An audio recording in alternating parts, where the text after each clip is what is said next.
this is the time of year where you start thinking about postseason baseball. Right. And it's so much more exciting when our team is involved. We begin today at 4 with our American League Central champion, Cleveland Guardians. Live pictures right now just outside of Progressive Field.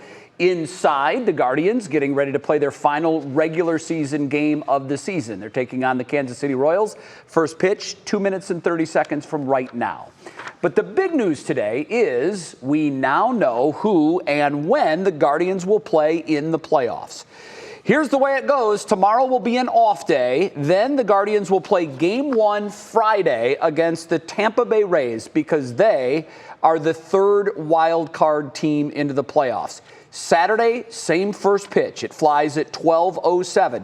Now remember, this first round series, this playoff series for the wild card is actually the best of 3. So should the Rays and the Guardians split on Friday and Saturday, they will play Game 3 Sunday. But here's the good news. We know the Browns are hosting the Chargers Sunday at 1.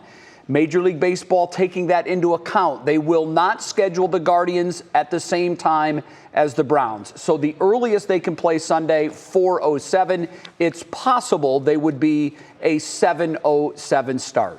So that's the schedule moving forward. Now, the fact that the Guardians are in the playoffs is a huge surprise to everyone. None of the experts had this team making the postseason. Neil Fisher now has the story of how the youngest team in Major League Baseball with one of the lowest payrolls in the entire sport ended up defying the odds. As new signage was built, so was a baseball team. A team made of players who have risen through the ranks.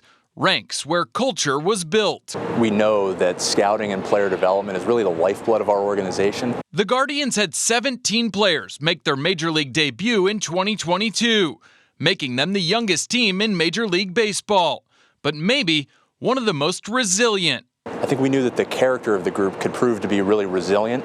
And more than anything, since day one of the season, Tito has preached the importance of playing the game hard and playing the game the right way, and this team has really embodied that. Tito, or Terry Francona, the manager of the Guardians, has a world of knowledge around the game of baseball, and early in the season, set the tone. He's a future Hall of Fame manager, and beyond his accomplishments, I think the leader that he is really sets the tone for our staff, for our players, and he creates an environment where everyone can be themselves and come in to get better and help us win every single day. The Guardians didn't just win.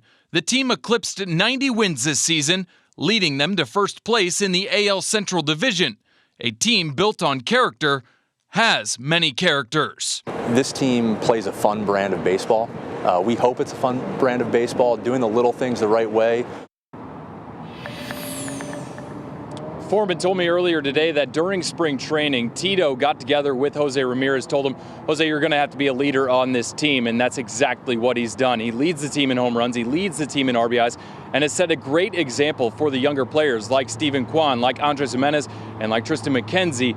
Definitely going to be a fun weekend here at Progressive Field as these playoffs get underway.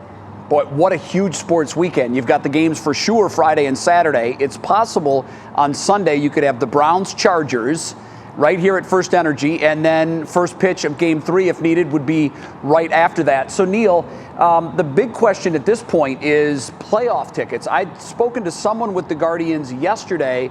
Most of them were gone, but there were a few left here and there. Any word yet if it's officially a sellout? And if not, do we know how many tickets are left? I don't know if it's officially a sellout or not yet, but the interesting thing is that people had to buy them before the game times were announced. Now that the game time is at noon, it's very interesting to see how packed that's going to be. And here in Cleveland, we do know that Tampa Bay plays under a dome, right? Well, we're going to have some Cleveland weather, it looks like, this weekend to set up for this playoff series. Yeah, and the matchup is a favorable one for the Guardians. The season series, 4 wins for the Guardians compared to 2 for the Rays, but this is a scrappy group, the Rays, just like the Guardians. It's going to be fantastic baseball out at Progressive Field, at least for 2 days. Neil Fisher, live from outside Progressive Field. Neil, thank you very much. We appreciate it.